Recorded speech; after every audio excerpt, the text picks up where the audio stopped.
We've been talking about vision and being able to see clearly and understanding focus.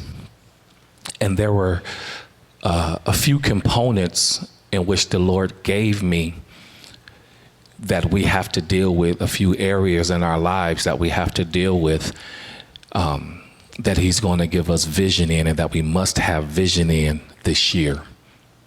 Okay, y'all with me? 1 Timothy 5:8. I'm reading from the Contemporary English Version first, and it says, people who do not take care of their relatives, and especially their own families, have given up their faith. They are worse than someone who doesn't have faith in the Lord. The King James says it like this: but if any provide not for his own, and specifically for those of his own house, he hath denied the faith and is worse than an infidel. The second installment I want to talk about, you have family responsibilities. You may be seated. Tell somebody you have family responsibilities. Now, I'm going to say some things in the outset, Sister Karen, that's going to go against some of the stuff we've been taught. Because we've been taught, and you tell me if I'm wrong, but we've been taught, Sister Karen, the church comes first. Okay, y'all ain't going to say amen. We've been taught that service to church is service to God, when in actuality, you can serve in church and be disconnected from God. It's going to get a little thick. We've been taught that family is your only responsibility when they live in your house. We've been taught that you don't have to really be concerned about everybody else. Just take care of the folk in your house, and as long as you do that, then everything will be fine. And I've come to tell you, as Paul was talking to Timothy, letting him know that every family has responsibilities. When you read up in this chapter, it talks about how the widows are to be cared for and how each relative should be cared for. But when we get to verse 8, the tone kind of changed to let us know that there is more responsibility than you think. That you're not just held accountable to the people in your house, but those who share your last name, those who share your bloodline, you're responsible for those people as well. And truth is, and I hate to say it like this, but the reality is we treat folk who are not kin to us better than we treat the folk that's kin to us. Truth is, when we call for the family dinner to come together, or we call for the family gathering, we have all these extended family members. And, you know, because they've come around so long, they feel as if they have a right to say in the business of the family. And I've come to let you know that this year, your focus needs to shift and change, because you have a responsibility to start looking out for your family. Okay, I ain't gonna be able to hoop today either, but I promise we gonna get there. Because the reality is, if you do not start taking care of your family, then truthfully, you are not fit to serve in the kingdom. Jesus, I got issue with any leader who wants to lead in here, but you ain't leading at home. You ain't got no Bible study at home, but you want to come teach the Bible here. Okay, y'all looking at me funny. Y'all looking at me funny. See, I used to believe that my only responsibility was to those in my house, and while I must take care of them, truth is, blood will not always agree. Just because we're related don't mean we're gonna like every decision. But blood does not mean that when you wrong, I can't tell you. Because my responsibility, because we family, I'm supposed to be able to tell you when you walking on the wrong side of the street.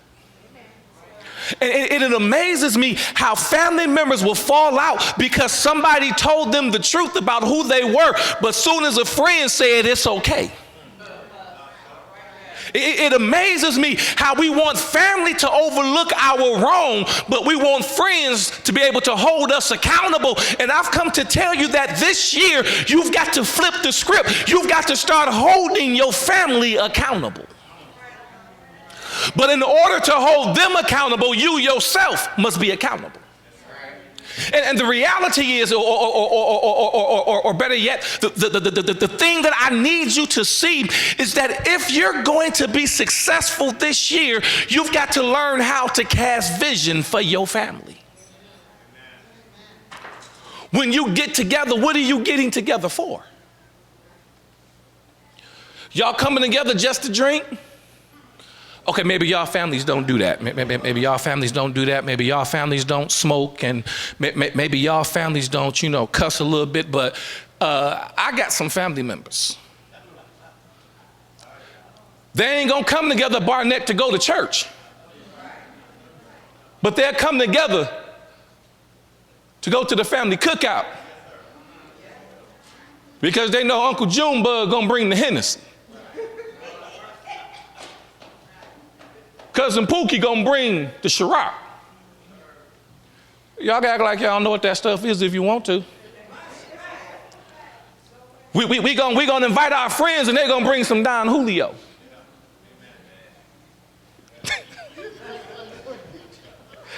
and now watch this, because I'm gonna say something, and it's about to shock you.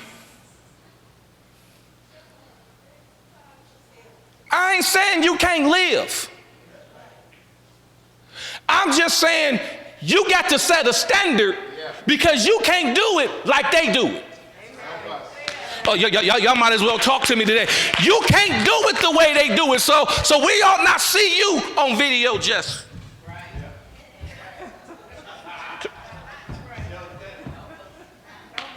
Because you done had too much.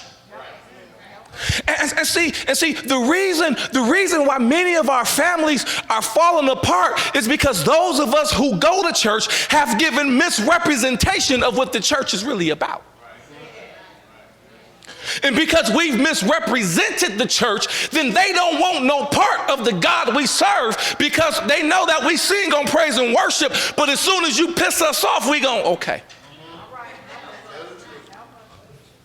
It'll flow like tongues if I get mad enough. And I want you to understand that we have a responsibility to not only make sure that the church is taken care of, because that's why God put us here, but we got to maintain our families as well. What kind of investments do you have as a family? I don't want nobody here talking about we got to have a GoFundMe account to bury you. Get some life insurance. It ain't gonna be one of them exciting messages today, because I want us to get to the place where we realize that there is more that we have to do than just come to church and then shout our way to heaven. Shouting is only gonna get you so far. You need to learn how to budget. The reason you don't tithe is because it ain't because you ain't got the money, it's because you don't know how to budget. Okay, y'all looking at me funny, but the reality is God only asks for a dime out of every dollar. That's 10 cents and you still got 90.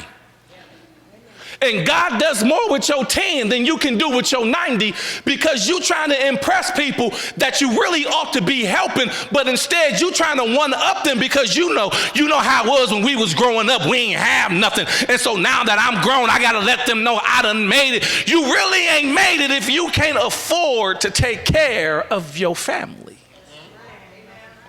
Watch what he says. Watch what he says. Paul says, he says to Timothy, he said, but if any man provide not for his own people or his own relatives. Here's the thing. When I was growing up in Great Ebenezer, Brother Greg, I used to get messed up when people would ask the church for help, And pastor would tell them or ask them, did you talk to your family first? I used to get messed up by that because I thought that was the church's job, Sister Peggy, that if they came in and asked for help, we were supposed to help them. But now, after looking at Paul's conversation with Timothy, the reality is you're supposed to go to your family first.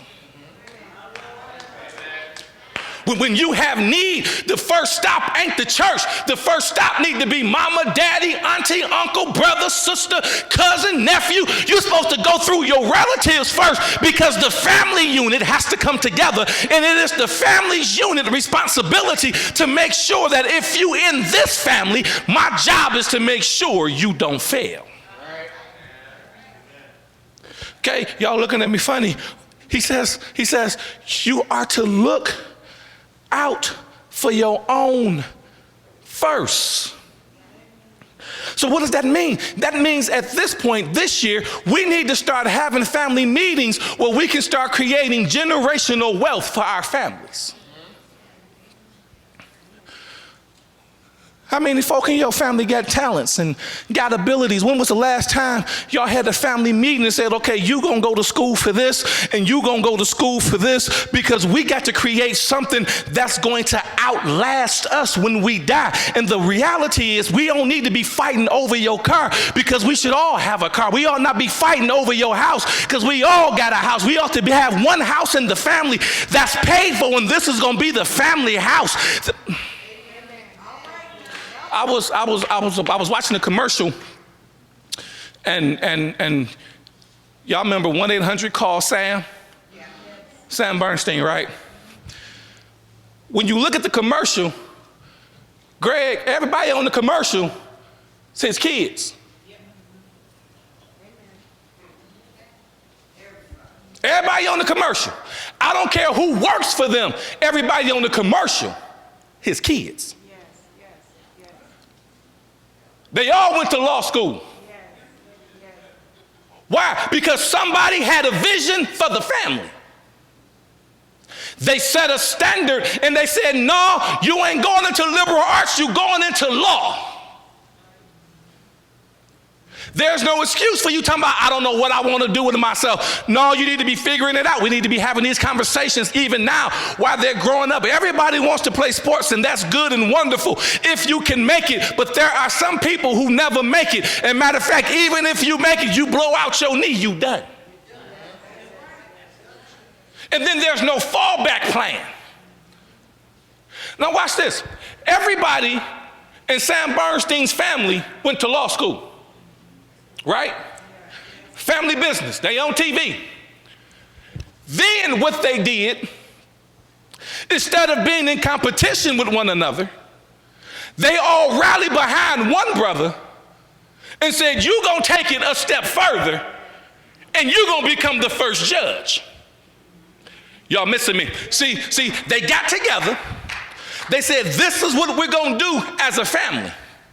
They worked that position for a good little while. Then they said, out of everybody, who's most qualified out of us to be a judge? And it just so happened that it was the blind brother. The one that was least likely to succeed, it was the blind one. He said to him, okay, you gonna be the judge, and then we're gonna take every resource we have to rally behind you, because when you make it, only thing they know is your last name is Bernstein. I don't know his first name, but I know his last name is Bernstein. And so here's the question. In the season of your life, what is your family name gonna mean? What are you gonna be remembered for? What type of legacy are you establishing for your children? Are you getting this? You got to bring your nieces and your nephews in and tell them pull up their pants and cut their hair. Stop smoking all that weed and stop drinking, because you will never be able to get a job and you can't pinch off of me.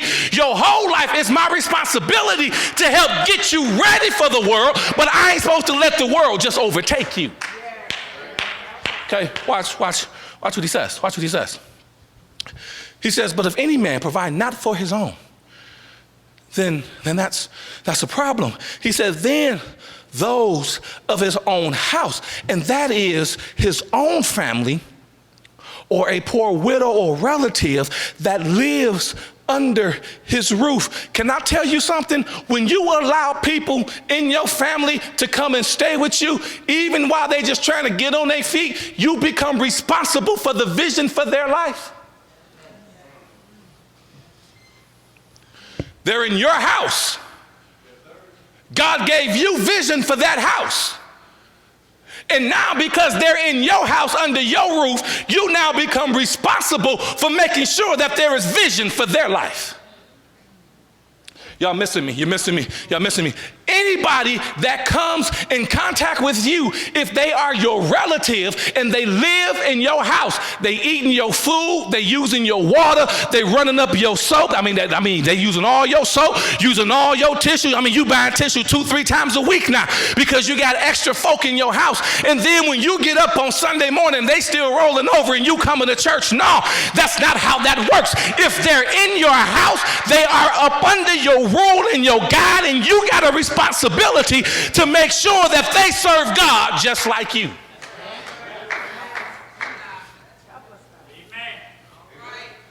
Now, I ain't telling you to go get your family members who are already in somebody's church.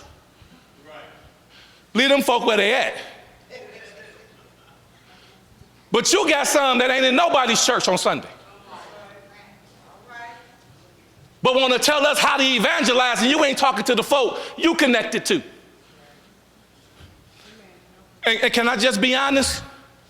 The reason we don't talk to the people we're connected to in our families and tell them to come to church with us is because we ain't said the right things about our church, and we ain't represented God right. And because we have not done that, it is impossible to witness to the folk that really know you. So therefore, you have to realize that your responsibility to your family is to always present God-like characteristics every chance you get. It's time for us to make a change and shift. And so you got to start asking yourself, and you got to start having planning sessions for your house. Some of y'all need to go have a family meeting now and start asking, where we going this year? And I ain't talking about no trip either. What's our goal for this year? What we gonna try to get accomplished this year? What we gonna work on this year? What's the business plan? What's the investment gonna look like? What we gonna try to invest in as a family this year? And see, we don't have these kind of conversations, especially in church, because nobody in church ever thinks that it's the church's responsibility to tell you to take care of your family. I want you to know, if you can't take care of your family, you ain't gonna be no good here. I got family members now. Jesus, I don't know if I should say it. I'm gonna say it anyway. I got family members now that got issues with the church. Because coming up, we were taught, give everything to the church.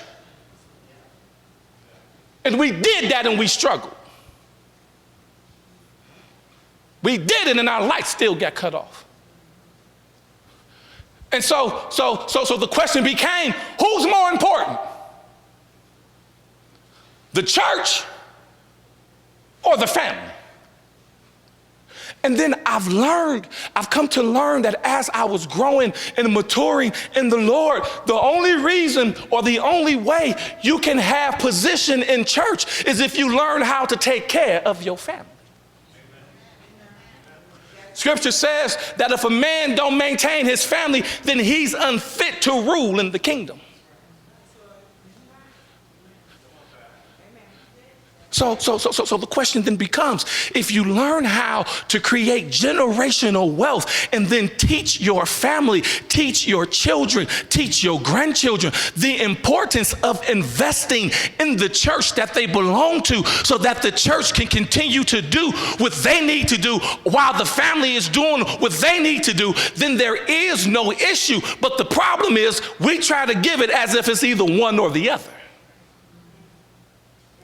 Y'all might as well get with me. I'm almost through.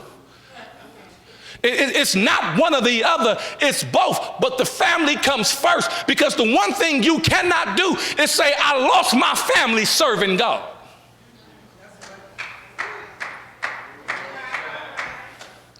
God's not going to cause you to lose your family serving him. So therefore, the family has to have a plan. The family has to have vision. Coming together is all wonderful, but what's the vision? You and your sister got a cooking and catering company. The family ought to be rallying behind that every chance they get to push it. You ought not ever have to look for employees as long as you got family.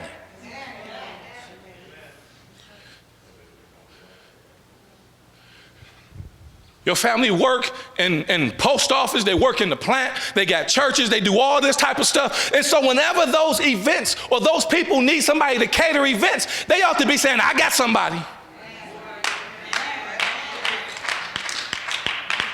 They ought to be able to give you the inside track and say, okay, the last bid came in at this. So if you come in at this, you can secure the bid for this time, and then you'll be their continual distribution.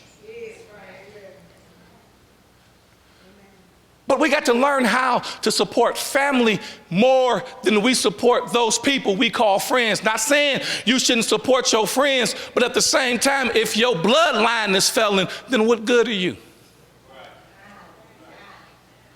What difference does it make if you got the ability to hire people, but everybody in your family is still unemployed? Here it is, you got the plug, but you can't plug nobody in. Now, I'm not saying that give people positions they ain't qualified for, but I am saying you need to start telling folk when you're in certain positions, listen, this is what you need to do in order to get this, and I'm going to tell you how to get in school here. And if you get in school here and go to school for this, then it opens up this career path, and because I do this, I know this person in HR, and I know what they're looking for, and I know what the requirements is for this, and then I'm going to help you pass the test. So when you pass the test, we can open the door to get you in, and so now we're going to reach back and we're going to tell somebody else and get them in, and this is how you create generational wealth. But we don't know how to create generational wealth because everybody wants the credit for everything that's done. Explain to me why, although black people are the #1 consumers, hair care products, ain't no black-owned beauty supply stores.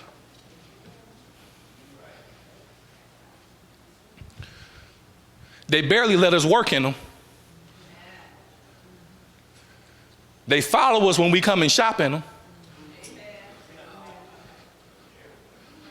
But yet we don't own one, but we're the largest consumer.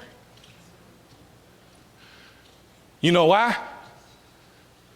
Because one, they cornered the market, and then they work a little while, then bring one of their family members over.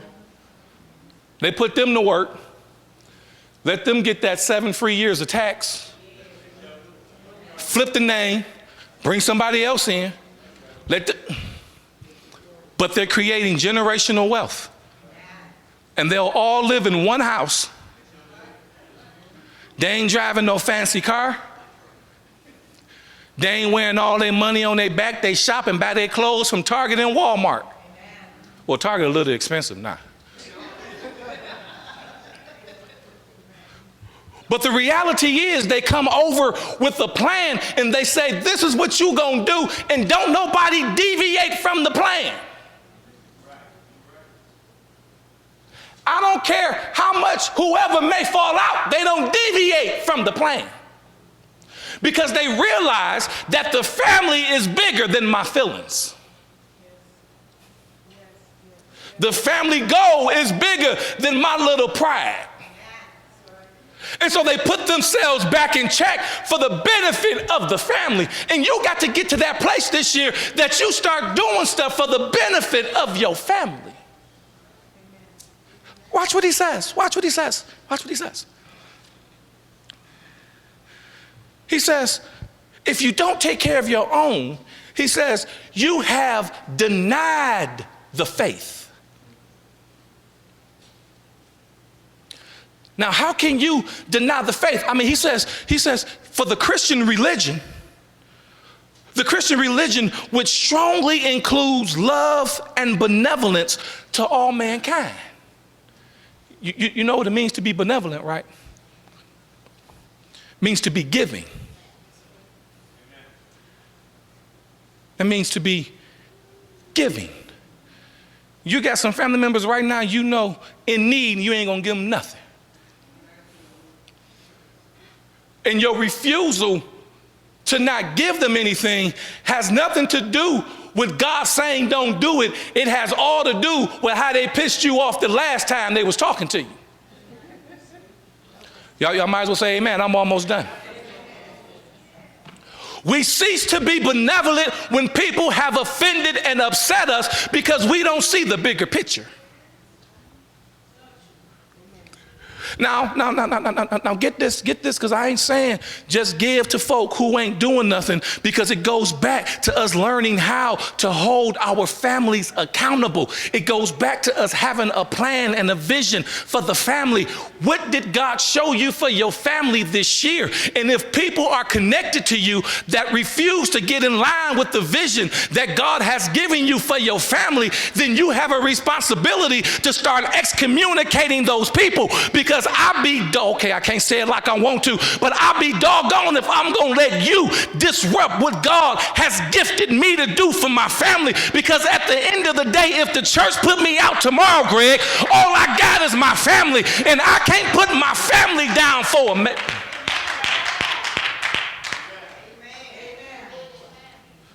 Don't disrupt your family, and don't disrupt God's vision for your family for folk who refuse to do right.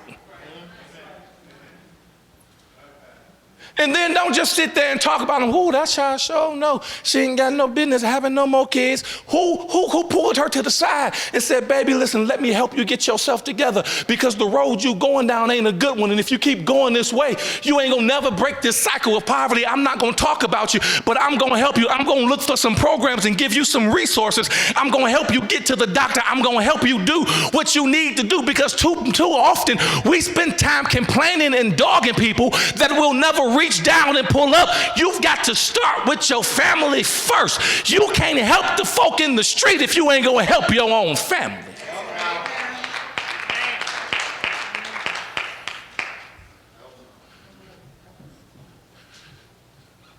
Pastor, I just don't know what's wrong with them. Pray for my family.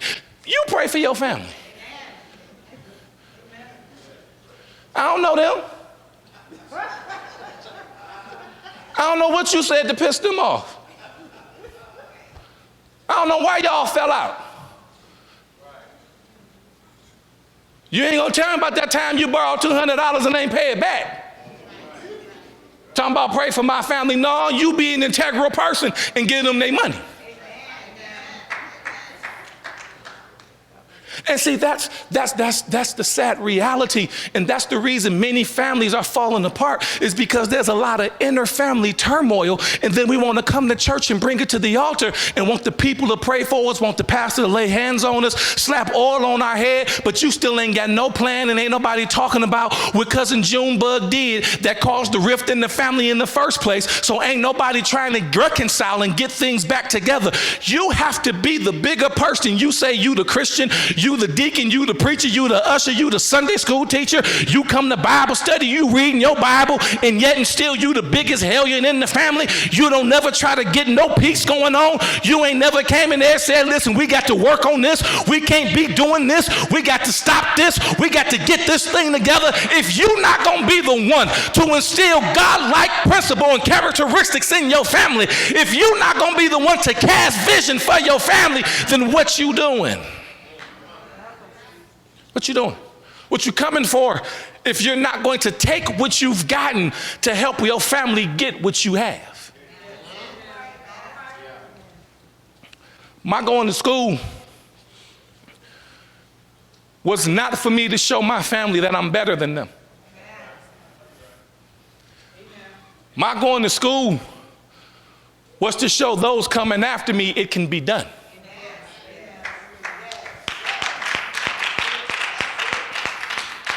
My going to school was to eliminate their excuses for not being able to do. Well, I got a family, I can't go back. I got one, I did. I got a job, I can't do that. I worked full time and I did. We have to start setting standards for our family. I'm getting a doctorate degree now, not because, I want to stick my chest out, because ain't nobody in my family got one. I have to set the standard. And many of you, God is going to use to break the curse over your family. God's going to use you to set the standard for your family. But you got to get beyond you so you can set the standard for your family and do what it is God has called you to do and speak it the way he's told you to speak it. Watch what he says. Watch this. I got 3 minutes and I'm closing. He says in verse 8 at the end, he said, if you don't take care of your family and your relatives, he says, you're worse than an infidel. He said, worse than one. Now, it's one thing to call me one. It's another thing to tell me I'm worse than one. Now, in case you don't know what an infidel is, let me tell you what an infidel is. An infidel is one who is not a Christian, or they oppose Christianity.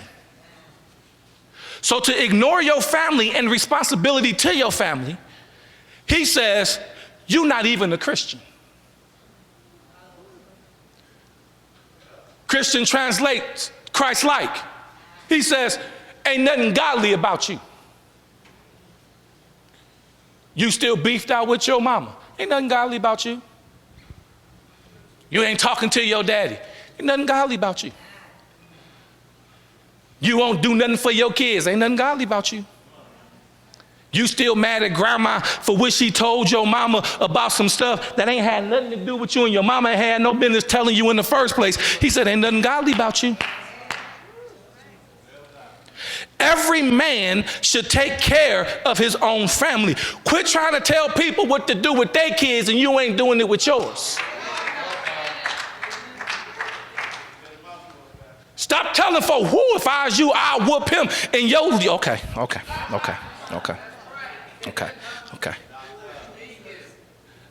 Your child and grandchild jumping on the couch and on furniture, talking about some, he don't normally act like that. No, yeah, he do.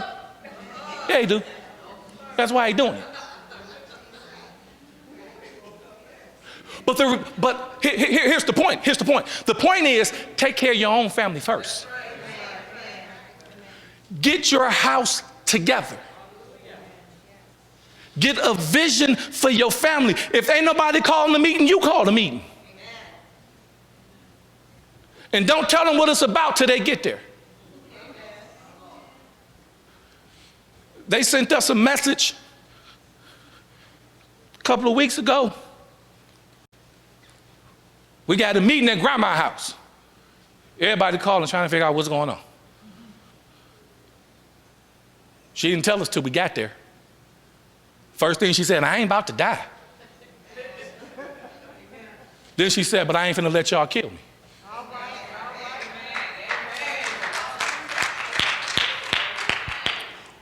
We have to stop being stressors to one another.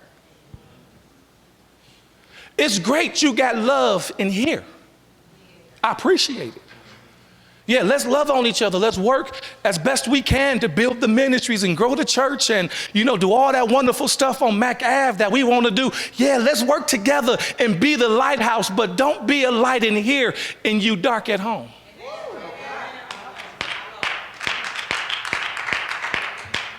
Don't speak in tongues here and you cussing at home. Don't love on us in here and you walking past your husband at home.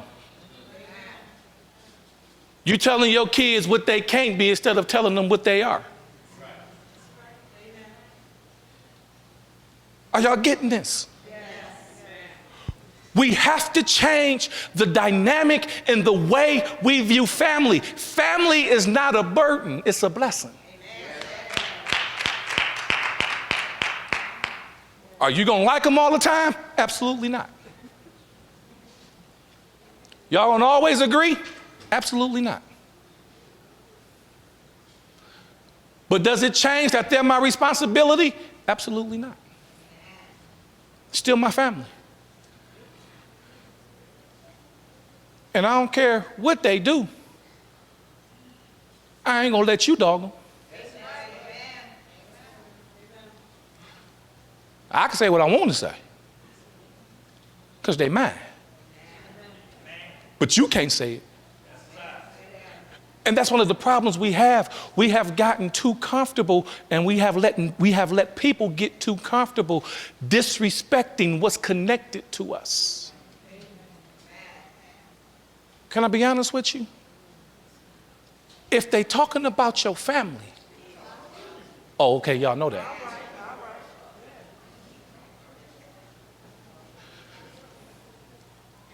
You have to create a plan and a vision for your family this year. In 2020, don't be worse than the infidel.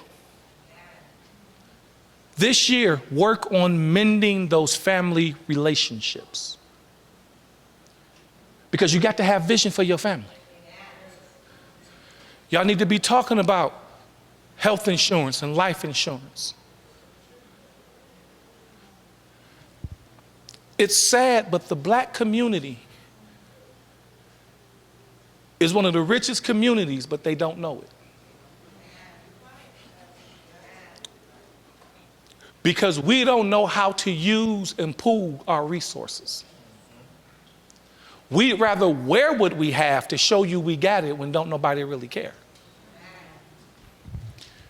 How many of y'all know what true religion jeans are? You know what they are? Okay. They run about 150, something like that, right? Yeah, they high. Now, if a person has them on, they got on the long shirt, and all you see is the jeans, do you know their true religion? The only way you know is if they tell you, right?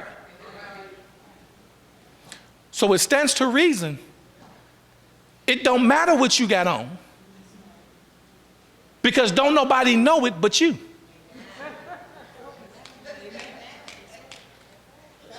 But that same 150,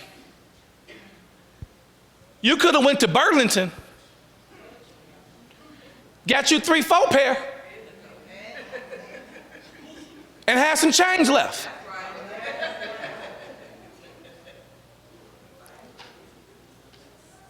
My wife worked in the hospital, and you know, them doctors, they got money. You know what I'm saying? They got some bread. You know, they can loan me something, won't even miss it. But all of them ain't driving BMWs. They ain't driving Mercedes. They went and got them a nice Ford Edge or nice GM or a nice Chrysler car, because I got factory workers, I'm gonna push y'all. Because the reality is you spend more time out of your car than you do in your car.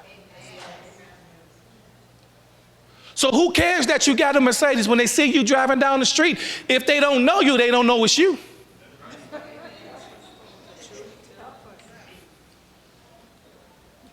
If your family have a business, support the business. Quit trying to get a discount. Build the brand. Every time I ask you to do a flyer, what I ask you? How much it costs? Because that's his business. And see, we have to get back to the place where we learn how to support our own and push the family business. If you don't have a family business, get the family together and start talking about what are you good at? What do you know how to do? What you going to school for? How can we capitalize as a family and build this to create some generational wealth? Stop pushing your kids to sports. Start pushing them to the sciences. Start pushing them to that STEM program. Because our kids are falling behind because everybody want to be like Michael Jordan because they ain't seen no other good example in the house. What are you working to do? What's the example you're setting? This year, matter of fact, by the end of March, you need to be done had you a family meeting.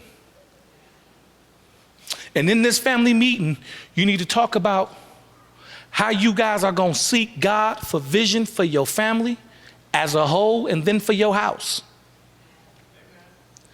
You need to look at what you're going to establish this year to start creating a legacy for your family. You need to work on estate planning this year. Work on making sure everybody got life insurance, and then create you a living will and trust this year. Y'all need to get that stuff done. Stop coming to church poor and leaving poor. That ain't godly.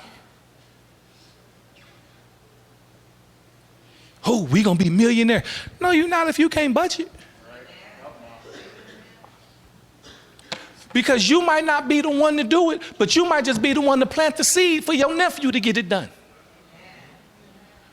You might just be the one to tell them it can be done. And then push them to get it done. Are y'all understanding me? Are y'all hearing me? Take care of your family. And if you take care of your family, Deacon Pete, God's going to honor that. And because you go here, He's going to take care of us. But ain't no point in you trying to be a blessing here and you a curse there. It's not going to work. If your family member's struggling, help them. Your child acting stupid, call him to the carpet. I love my son. Sister Peggy, my oldest boy. He ain't my only boy, my oldest boy. Do anything in the world I can for him. But if he keep missing the mark, I pull him to the carpet. And I don't sugarcoat it with him. No, bud, you messing up. You pray for me because every now and then some of them other adjectives might slip. But I tell him, no, you can't keep doing this. And then I hit him with this, you messing up my name. Because I care about my name even if you don't. Because at the end of the day, that's really all you got is your name. Because once you die, everything good or bad you've ever done is going to be attached to your name. Perfect example, Kwame Kilpatrick. Kwame Kilpatrick. Because of his arrogance, he messed up not only his name, but his mama's name. Had great potential.